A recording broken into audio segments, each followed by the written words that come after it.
Jake, so excited to have you on today, man. I just met you and I already feel like we could be friends, bro. For the audience who may not Sure. know you, tell us who you are and what you're up to these days. Yeah, my name is Jake Weidmann. I am an artist and a certified master penman, one of only nine in the world, and I live and work in Littleton, Colorado. I work from home with my family. We have three kids. We just had our fourth 3 days ago. So, if Dang, there was any podcast that it was appropriate to be on, Dad Tired just fits the bill perfectly for this season of life. Um, that's awesome. Wait, you but said you had three kids, or you just had your four? You have Three four kids, kids or and just had my fourth. okay, Sorry, so you I'm have getting four used to the kids. number You're change. tired. There's the You're dad real tired tired. right there. Yeah, so I have four kids. Yeah, it feels Yeah. like the collection is complete now.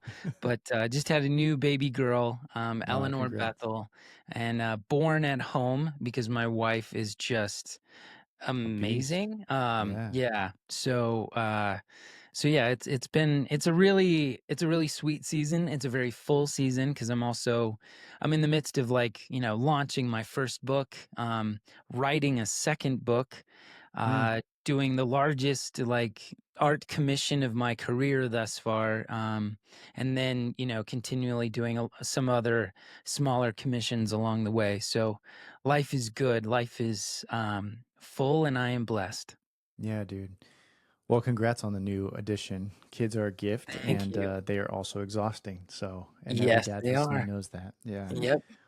I think there's going to be 99.9% of guys who hear what you just said in your intro and be like, that sounds awesome. What is a master? I mean, I know what it is, obviously, but for those who don't know what a master penman is, Yeah, I I have mean, no it idea what doesn't. real. I mean, I know you're like awesome, but I don't really know what that means. What is a master Sure, penman? sure. Yeah. It doesn't exactly top the list of every boyhood dream of what they want to be. I want to be an astronaut. I want to be a cowboy. I want to be a master penman. Um, maybe next year we'll make the list. Who knows? So back during the golden age of penmanship, which was about from the end of the Civil War up until about the 1930s, a viable career choice was actually to go to school and get your degree as a penman. And there were various art colleges and business colleges set up for you to do so. And essentially, you were trained in the art of penmanship.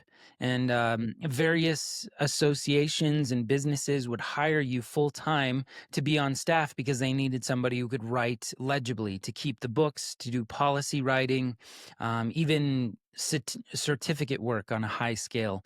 But the ones who went above and beyond, the ones who took this mere practicality and turned it into an art form, were regarded as master penmen.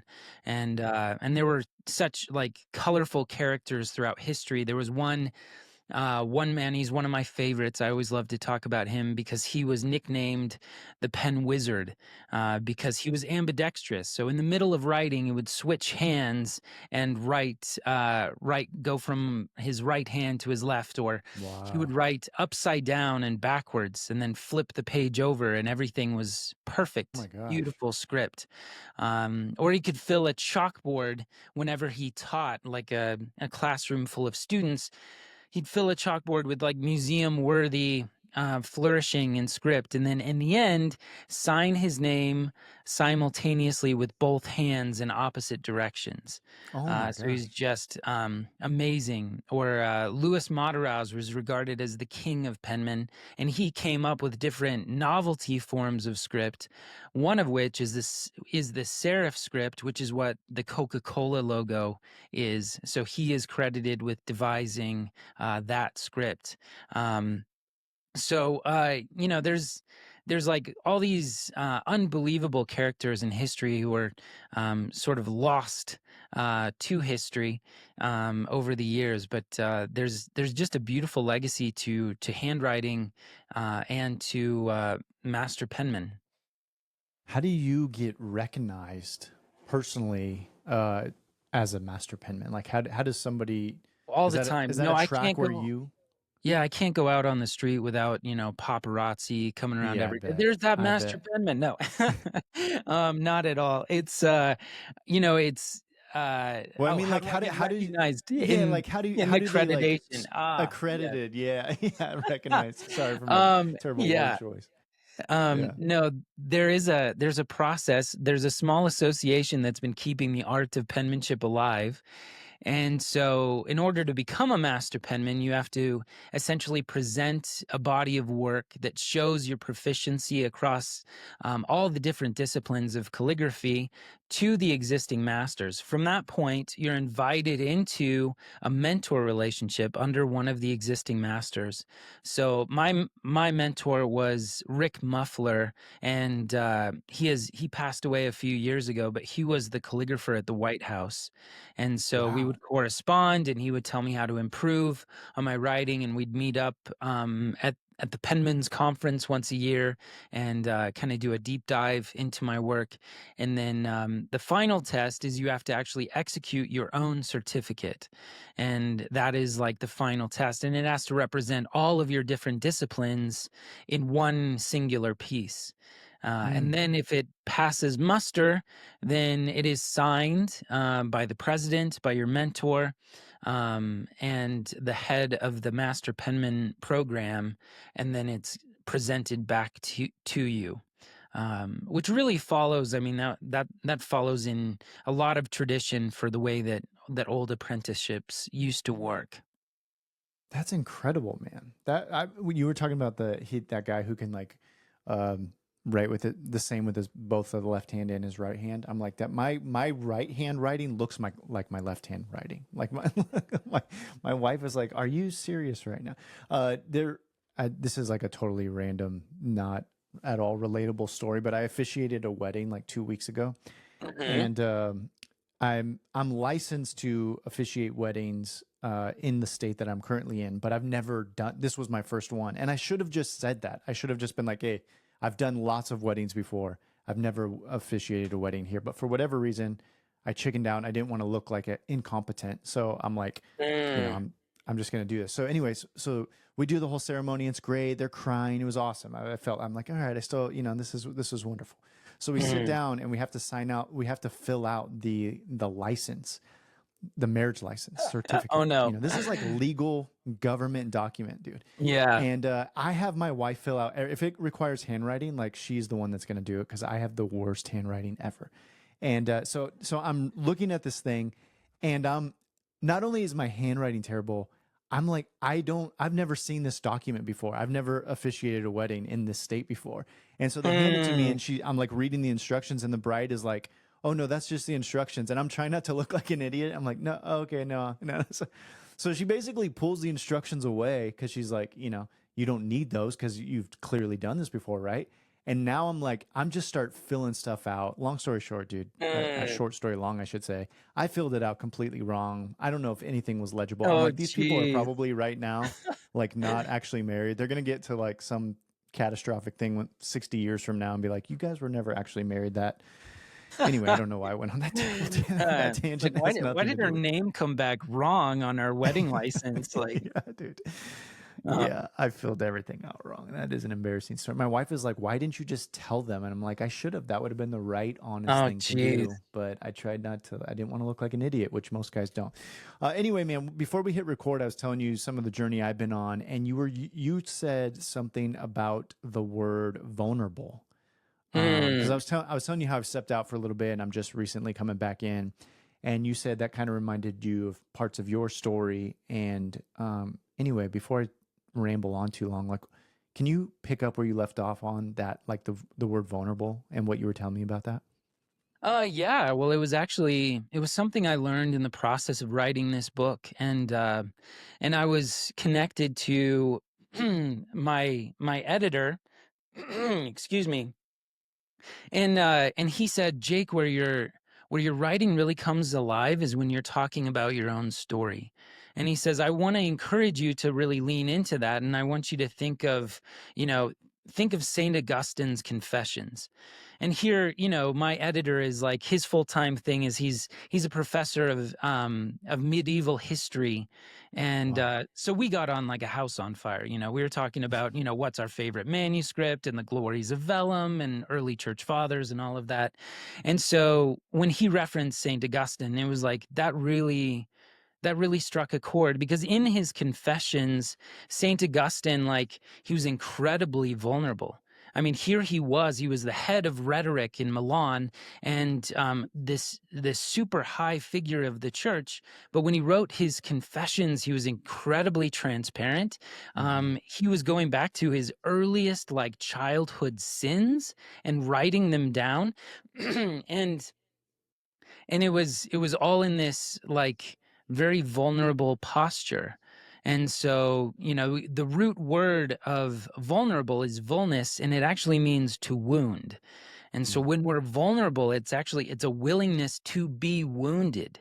And I think that was the scary part about leaning in and writing this book, that I knew would, in the end, go out to the masses.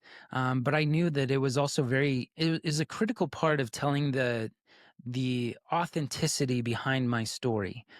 Because it's not, as I look back on my story, it doesn't have this very streamlined, beautiful path to like becoming a professional artist. I was actually rejected from art school, and I for years and years I doubted my own gift. I thought I would never make a living as an artist. So, very much doubting the very gift that God had given me.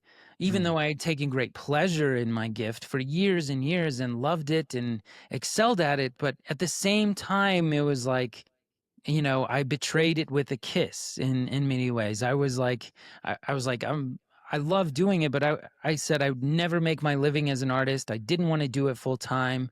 I didn't want it to impede on my passion and suffer burnout as a professional. I came up with every excuse under the book. And so then, you know, framing the book, the opening had to begin like a confession. It had to, I had to admit to the sin of doubt all my life long, doubting this great gift that God had given me. And in so doing, that puts you in a very vulnerable position. So the opening of my book, I talk about, just as C.S. Lewis called himself the most reluctant convert, I look back on my life and I see myself as the most reluctant creative, someone who was always pursuing art, but at the same time doubting it to its face. Mm. One of the reasons I wanted to have you on, man, was because I feel like in this chapter of life that I'm in, which is trying to slow down and to be fully present in a moment and not to rush forward, which is one of my many downfalls, is to just rush forward and not to be content in the moment. I feel like the reason I was intrigued by you and what I could learn about you quickly was what you do requires you to be incredibly disciplined and, I would imagine, slow, like in the Yeah, best way. And absolutely. those are two qualities that I'm like, I don't know if I have those two qualities. Those are two qualities I want to grow in. I'll just say it that way. I really want to slow down and I really want to be more disciplined. And I don't know, can you like speak to those qualities? Because I feel like those are getting more and more rare in our culture. Yeah, I would say that it's a mentality that's absolutely required in order for me to do my artwork. That everything that I do is painstakingly slow, and I can get really self-conscious about that. Even today, even though it's like even years on, Mm. I get really self-conscious. Even Michelangelo, used to say, I doubt people would be so impressed with my work if they knew how long it took me. Now, I would argue we're all still very impressed with Michelangelo, even when we know that it took him Yeah. 3 long years to carve the David, and it took him 5 years to paint the Sistine Chapel. That time for near 500 years that it has stood and been adored and loved and seen as like some of the greatest iconic artwork in time. That was time not well spent, but well invested. And so for me, it's like I try and that's a hard thing to try and shift in, especially in our modern mentality, of, we want it now. It's instantaneous. We have, and we're accelerating things, at a rapid pace. So it's hard to kind of push against that and be willing to take it slow, to take your time. And so while it's critical in my artwork, I would say that mentality, it's almost like a spiritual discipline in a way, Yeah. that is bled over into the rest of my life. That it's like, I'm not going to do, I don't want to do a crash course in theology. I want to become a theologian all my life long. I don't want to just have this mountaintop experience in a 3-day weekend with God. I want him ever present with me in over hills and valleys and the mountaintops as well. I want to be his constant companion. I want him to call me friend, and I think someone who is a friend of God is willing to just linger along with them. And so I think that's I want that.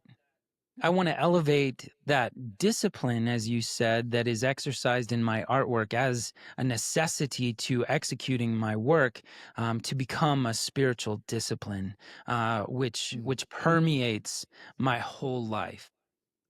And are you noticing that that is true? Like, does it come naturally to you? Like, because of your craft and your work, does that come naturally to you to sit with the Lord, to be slow? One like saying that I keep saying since I've been home from intensive counseling is decades over days. I just keep saying Oh, that over and over, love that. decades over days. Mm, And it's that idea that you were just saying, like, I don't want to be a guy who spends a few days with the Lord. I want to be a guy who spends decades with the Lord and in all the areas of life. Like, I don't want to work out for a couple yeah. days. Like, I want to just be a guy. Some of this comes from the book. What is that called? Darn it. Habits. What's the habit book? James Atomic Atomic Habit. Habit. Yeah, absolutely. Yeah. Great book. Great book. Yeah, and so just be like one of the things he says in there is like I don't want to work out. I want to be a guy who's healthy. Like Right. shifting your mindset, Yep. And it's like I don't want to be I don't have a crazy experience with the Lord. I just want to be a faithful disciple. Like I'm just a faithful disciple. And sometimes that will mean awesome experiences with the Lord on the mountaintop. And Yep. sometimes it's just going to mean mundane, Yeah. slow discipline days in the word. And sometimes it's going to mean wrestling in the valleys. Like it's just I'm a disciple of God, and this is decades over days. Yeah. But anyway, do you see that? Like, is it hard for you, or does it come pretty naturally for you just to like in all areas of life slow down? Um, I've worked for it. Now it's a lot more natural. So just as you were saying, like with Atomic Habits, it's like it becomes a part of your identity. It becomes a Mm-hmm. part of the posture in which you walk.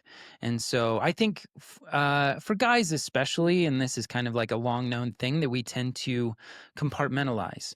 Yeah. We're very organized. We like to segment our life in that way. But I think that there needs to be a permeation of our spiritual life that sows its way through all.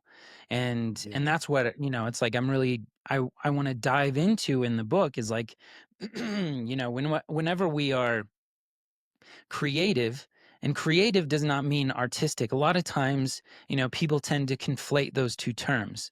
And you might not be artistic. You might have terrible handwriting, as you described. But that doesn't mean that you are not creative. It just might mean that you are not artistic. But that's entirely besides the point, because we are created in the image of God, and God is the ultimate creator. One of those communicable attributes that he's put into our character is to be a creator. And so that, being a creator, you look at me and my life, and that's easy to see because an artist works as that easy archetype for what a creator is. I mean, that's what G.K. Chesterton talked about in Everlasting Man, is like the first evidence that we have of man are drawings on a cave wall. So the one definitive thing that you can say about man is he is an artist, different from being a merely industrial like the beaver or the termite. Man has this love for beauty and for creating and innovating. Mm. So that that same capacity of innovation that animates me whenever I have, you know, pen to vellum or paintbrush to canvas, chisel to wood, is alive in you whenever you're forming a company as an entrepreneur, or whenever you're building your career, or whenever you're forming a family and deciding the kinds of traditions which will turn into legacy as you move forward. And it's like you are a creator in that capacity. And a lot of times we downplay creativity because we think it's, you know, designated for craft time or shop class. But, you know, it permeates everything that we do. And in so doing, in so being creative, we are imitating God. You know, we're taking on the Imago Dei, and so it's like, why not? Why not acknowledge, you know, the God who is in that, you know, when you're doing it, and invite him deeper into that process. And I think that, you know, I always baffled at the phrase, you know, or what Paul says, you know, to pray without ceasing. But the I think the Benedictine monks kind of showed this like beautiful way that you would do that, and they had a phrase for it. It was laborare est orare, to work is to pray. And so when you actually engage with your work in this prayerful mentality, and you're inviting the spirit into that work, well, now you've found a way to pray without ceasing, and to cease striving as well, because the work then becomes easy. You know, you're doing it alongside the Father. It's growing you not only in a particular skill, a particular craft, but it's growing you in your own spiritual discipline to transform you as a new creation. Man, that's so beautifully said, man. I for our anniversary this year, I took Layla. I surprised her by going to like a pottery art thing, where we like got this pottery and we painted it Nice. together. And it was, well, it sounds nice, dude. But then I get there and she loved it. It was like a great little surprise, and she really enjoyed it. We went out to breakfast and we did it. But I got back into that where I'm just like, first of all, it's hard for me to slow down. So like I got impatient. Mm. Again, I don't like that part of myself to just, I really want to learn how to slow down and be present.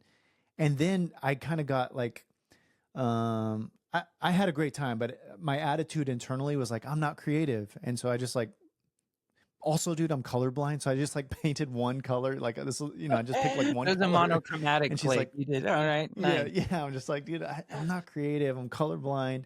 Why did I even pick this activity? Mm. But she really enjoyed it. But I think what you just said is like the way you just described it. I'm like, no, but I am creative. You know, like I can be a problem solver. I can look at things and creatively think outside the box. Maybe I'm not good at with a paintbrush. Mm. So I think I think that'll be encouraging for a lot of guys to hear that. It's like, no, you can still display, you do display the creativity of God. That characteristic is in you as a man. Even if you're colorblind and your whole mug is black, you know, and it looks, doesn't look that great at the Yeah, pottery class. yeah. Um, yeah, I Well, thought no, that was and I really well think that said, there man. is something too, like, you know, you've expressed this like need, this need to slow down, to be able to do things well, and to not get bored. And I think that's another, um, it's another like struggle that men have. You know, it could be a strength. It is a strength in some regards, but a lot of times your greatest strength is, um, or your greatest weakness is your greatest strength misapplied. As a professor of mine used to say. But I think that there is, you know, there is another like, learning to exult in monotony is another like Mm. discipline that I'm continually growing on. The idea actually came from G.K. Chesterton's book on orthodoxy, but he says, he's like, he says it is a particular capacity that is almost exclusive to God. And he's like, we can see it within children, this ability to exult in monotony, because they are in spirit fierce and free. For for we all know a child who finds a new favorite activity and they say, do it again, do it again. Mm-hmm. And so the grown up does it again until they are nearly dead. And he says, like, God, even though he is the Ancient of Days, he has this eternal youthfulness. And so maybe not all daisies are alike by sheer necessity. Maybe all daisies are alike because he has never grown tired of making them. Maybe he Wow. says to the sun every day, do it again, and to the moon every night, do it again. For we have sinned and grown old, and our Father is younger than we. And Wow. so that is what we have lost, is in our sinful self, is that ability to exult in monotony. And so even in the act of creation and in the act of repeated creation, there is an element of repentance that I think is woven through that. That it's like we're repenting of this, of our sinfulness, of growing tired of our of our unfaithful mentality that runs through us, and we want to draw back. We want to become more like God, who can exalt in monotony. And I think that that Mm. is, that is something that I am always striving to grow in, and I need the Lord's help in order to do so. Mm. My wife shared this quote with me the other day. We couldn't really find the quote. I don't know where it came from. Could be Chat GPT, which actually would make the quote would make the conversation even more interesting if the quote is not real and it indeed did come from Chat GPT. It'd be even more interesting. Listen Well, to if it what came she from said. Now, Chat GPT, it always came from somewhere else. It's just yeah, maybe. regurgitated. Yeah, listen. So it says, and so with Gutenberg's infernal press, we find ourselves at the crossroads of marvel and mockery, the sacred labors of scribes, each letter a prayer, each page a masterpiece, now outpaced by a machine that spits scripture and satire alike with no regard for soul. What took a monk decades and the press churns out before supper. Art, once revered, is now just another commodity, bound, printed, and peddled like sausage at a market. She sent that Mm. to me, and it was fascinating because I was telling her that I was about to have this conversation with you, and she's like, "Oh, that somebody just sent this to me." Again, I don't know. We couldn't find like who said that or where that came from, but I wanted to pick your brain on that. Like, I guess that begs the question: does art does beauty and the art of beauty require time? Or I guess that would be kind of the devil's argument to that. Like, because we can just spit things out so quickly, AI and digitally and all this stuff, does it make it not beautiful? Or I don't know. I'm not really asking a question, but do you get what I'm trying to say here? Yeah. I mean, I uh I think AI, and I get this conversation a lot, um, where, people are asking like, what do you think about that? And what is that? Are you deathly afraid now that AI can spit out an image? And I think it's really interesting. I haven't heard that quote about the printing press, but of course that would be a scary thing for, you had hundreds, well, even thousands of years of people writing by hand, and the only way that you were able to like copy a book at that time was through, or before the printing press, was by human power. And that was the ancient scribes were dedicated their lives um, to the recreation of scripture in the form of the book. I mean, and the like the codex, which is the form of our standardized book with pages, pages made of like folded signatures bound within a book in a front and back cover. That was really popularized by Christians, and the cultivation of the word, the sharing of the word. And so yeah, I can absolutely see why Gutenberg's press would have been, just absolutely um, revolutionary during its time. It would have been very scary because there's a dedication to writing the word by hand, that every word bears some element of the writer. And so it bears a level of their devotion of heart recorded there on the page. That the tip of the quill is like the needle on the seismograph of their soul, tracing every tremor as they step into the presence of God. Not only that, but there is a special discipline of that was followed in the practice of the creation of the word. That would, these particular scribes were called illuminators.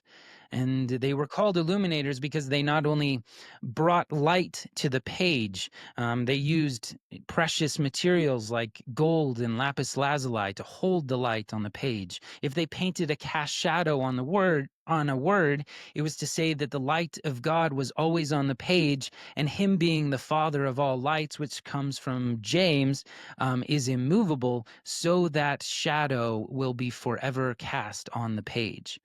So there was the bringing of the light to the page in that sense, but it was also bringing the light of the word into the world. And so that's why they called their special discipline illumination. And so you can see that with Gutenberg's Bible. Now, with Gutenberg's Bible, you now had this possibility where they could produce many different copies very quickly.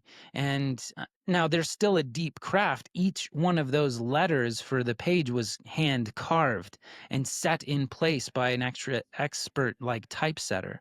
A lot of there was like 2 grades of the Gutenberg Bible that you could buy. You could buy one that was that was more on like linen paper, and then you could buy another that was on calfskin vellum. And they even left spaces within the Gutenberg Bible for you to take it to an illuminator or an engrosser, which is more of like a common day, certificate writer, to fill in the drop caps and ornament it as you'd like. So you had that, and that was revolutionary during its time. And then, the typewriter was incredibly scary to penmen, and that pretty much put them, out of business and kind of called an end to the golden age of penmanship as I first described. And then you have the computer after that, and then there's talk of the camera, and the camera scared painters. There was one painter, I can't remember his name, but at the advent of the camera, he said, "From this day, painting is dead." And so, there's all these different advances in technology that feel like it's infringing upon our creative capacity, that signature of humanity, as Chesterton spoke of as art. But AI art feels like that next step into the unknown. And there's a lot of people who are deeply afraid of it. A lot of young creators who I see have, it's rocked their world. But I think, it will spur a really important conversation as to what we actually value in creation. What do we actually value in art?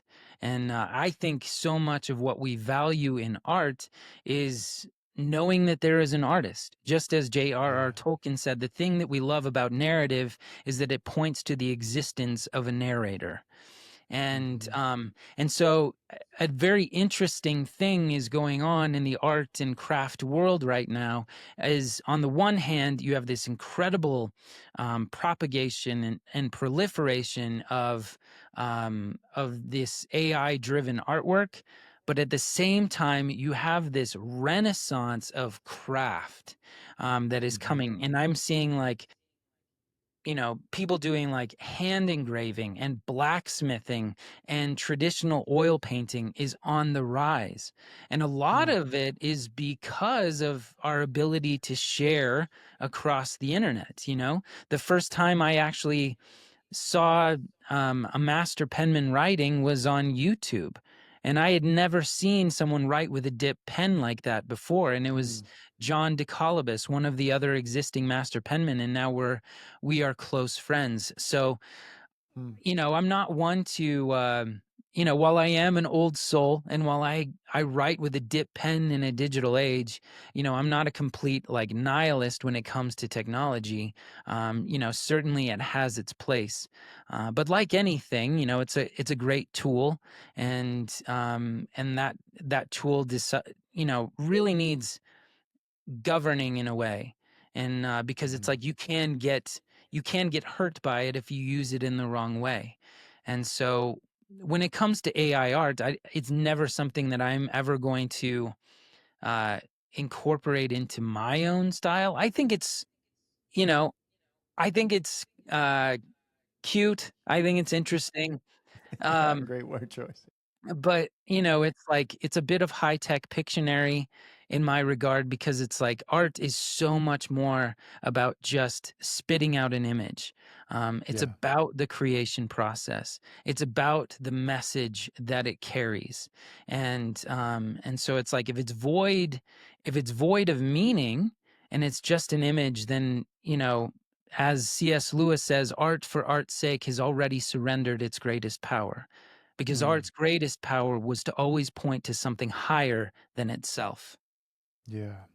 I think too, this is probably not the best analogy, but I think you use the word renaissance. And I feel like there's been some of that. Even you think about something with our food, like our food has Mm, become so commercialized. Like we can go into the grocery store and get food from anywhere all the time. It's always in abundance.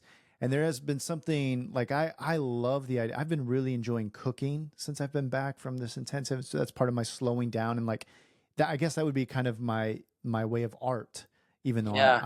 I'm not a great cook, but I like the idea that this vegetable came from a garden that somebody worked really hard to Yeah. produce, and that that it came from this organic place, and now I'm like slicing it up and putting it all these colors together to make a nutritious meal that's going to fuel my body and my family's body. That I've been kind of like nerding out a little bit on that, not like over the top, but a little bit on that, and that feels good, and you Yeah. can I can drive through and go get and feed my family, for cheap and quick and whatever. But there's Right. something about slowing down and knowing that that God. I always tell my kids as I've been cooking lately, like everything here came from a farm. Like God created all Mm, the things that are going to sustain us tonight, and yeah. that's just so. There's something beautiful about that. It's not Yeah. just filling our bellies.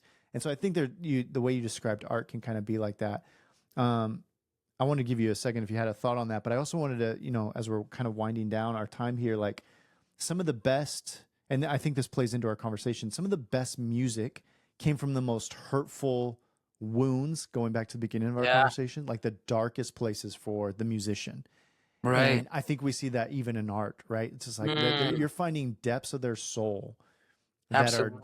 that only a human can experience. Yeah. And so even if the art looked the exact same, Mm, there's something about knowing somebody went through the darkest part of their soul in order to produce this piece of art. And yeah. it feels different. It's Yeah. almost there's almost something spiritual about it. And so I don't know, I gave Absolutely. you a lot of thoughts there, but what comes to mind as you hear that? I actually I well, I think of an art piece that I describe in my book. It's the Old Rugged Cross. And it was one that, like, God showed up in unbelievable ways. Um in his provision, and also in the way that he was personally speaking to me through it.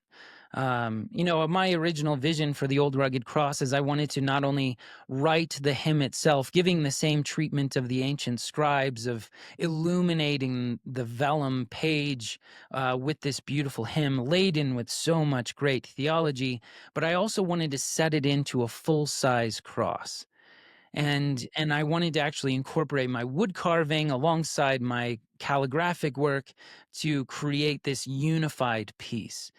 And I had in mind, I wanted something, that was genuinely old. This had to be the old rugged cross. And so I wasn't going to just go to the lumber store and, buy the first thing that was fresh out of the mill. I wanted something that was old, that had age. And so I scoured for years, even like calling some of my connections nationwide, trying to find like reclaimed lumber. And Mm, and I couldn't find anybody who had particularly black walnut. That's what I was looking for, because black walnut was going to contrast beautifully with the creamy white basswood that I was going to carve all of the vine work out of. But it was on Good Friday of 2022. I went down to my prayer journal and I said, Lord, I have searched for this material over and over, and I pray that you would make it abundantly clear what I am supposed to use for this, my cross. And so, Lord, I pray, you would provide this material. And so that day I had heard of like one salvage yard that was way out east in Colorado.